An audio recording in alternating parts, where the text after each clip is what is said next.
গণভোটে হ্যাঁ ভোট মানে তত্ত্বাবধায়ক সরকার ও নির্বাচন কমিশন গঠনে সরকার ও বিরোধী দল একসঙ্গে কাজ করবে। একজন ব্যক্তি সর্বোচ্চ 10 বছরের বেশি প্রধানমন্ত্রী থাকতে পারবেন না। দণ্ডপ্রাপ্ত অপরাধীকে রাষ্ট্রপতি ইচ্ছে মতো ক্ষমা করতে পারবেন না। সব ক্ষমতা একজন প্রধানমন্ত্রীর হাতে থাকবে না। সরকার ইচ্ছে মতো সংবিধান পরিবর্তন করতে পারবে না। গুরুত্বপূর্ণ পরিবর্তনের জন্য জনগণের সম্মতি নিতে হবে। এতে আরো বলা আছে, বিরোধী দল থেকে ডেপুটি স্পিকার ও সংসদের গুরুত্বপূর্ণ কমিটির সভাপতিরা নির্বাচিত হবেন।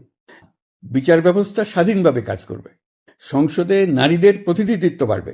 ক্ষমতার ভারসাম্য রক্ষায় পার্লামেন্টে একটি উচ্চ কক্ষ গঠিত হবে। আপনার মৌলিক অধিকার আরো সুরক্ষিত হবে।